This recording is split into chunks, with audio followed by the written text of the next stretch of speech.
What's up, guys? So, week 3 was pretty easy pick for us. We had Seattle going up against New Orleans, and right from the get go, I mean, Seattle just put 21 on them immediately. So, that wasn't that tough of one to watch. Pretty easy one for us. There was a few that were definitely tough. I mean, Buffalo against the Dolphins, that one wasn't easy, even though Buffalo was kind of in control. I mean, you could see it. The game was close, but you'd still think Buffalo was going to handle business. Green Bay was a bad beat if you're on that one against the Browns. That one's a killer if you pick that one. Got knocked out. And then Tampa Bay against the Jets. I had a feeling that one was going to be a sweat, and it was.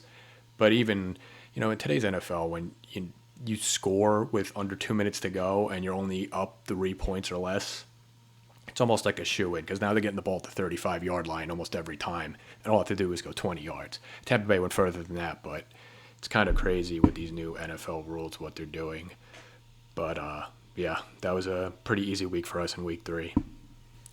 On to week 4. So first thing we'll do is we'll just go back on survivorgrid.com and we'll check this percentage off right here. And we'll mark off the ones we've used already. So we've used Denver, we've used Seattle, we've used Baltimore.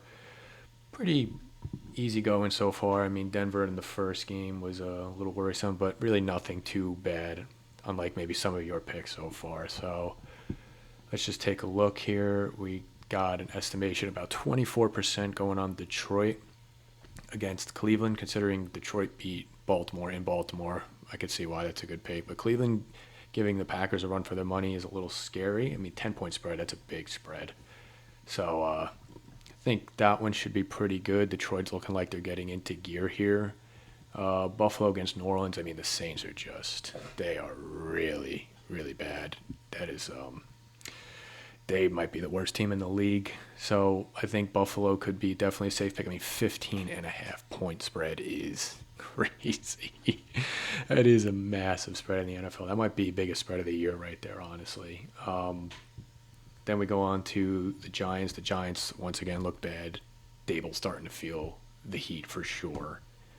And I think this could be a good pick, but I'm going to avoid it just because Jackson Dart's starting. So I don't think the Giants are going to win, but just in case Jackson Dart really decides to have a great game or something like along those lines, I'm just going to avoid the Charger game for right now.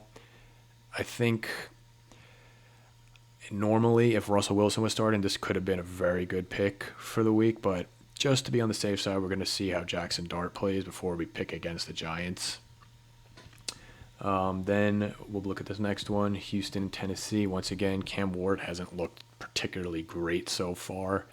And when rookie quarterbacks are struggling, that's just a good way to pick. So I could see why people want to go on Houston here, especially because they kind of need it to get their season going. So I think that could be a good pick as well. We've already picked Denver. A lot of people are going to like picking that because Browning looked really bad last week against the Vikings. So I could see why people are going on Denver, but not an option for us. Green Bay and Dallas, I could see picking that. I think fading Dallas might be a good thing this year, but I'm going to stick off of that right now because it's in Jerry World, and you never know going down there. And Green Bay had a bad week last week, so it could be a get-right game. The Dallas defense looks terrible. And then anything else I'm really kind of going to avoid, kind of throw it up in the air. I mean, you could do New England over Carolina, but Carolina gave a whooping to Atlanta last week, so I wouldn't be too comfortable picking that. So what am I going to do this week? I am going to lock in Buffalo right here. And I think this is just the safest pick we're going to get. I mean, if we lose this, I'll wear it, right? I mean, I'd rather have a nice free sweat again this week, just kind of get into at least halfway through the season. And once again, a lot of the people saying, well, Buffalo's got a good future value, but I just think I want to play it safe this week. There's definitely a few options you can pick of if you don't like that pick, but I feel like I want to have another safe week this week. I just can't see New Orleans beating Buffalo. If they do, I mean, I'll take it. Shred me, right? I mean, I think a lot of percent of the pool is going to be on Buffalo. So even though this says 24% right here, I think it's actually probably going to be higher in whatever you do. I'm on DraftKings, so the DraftKings pool. So I think it's probably going to be higher than 24%, but we'll see.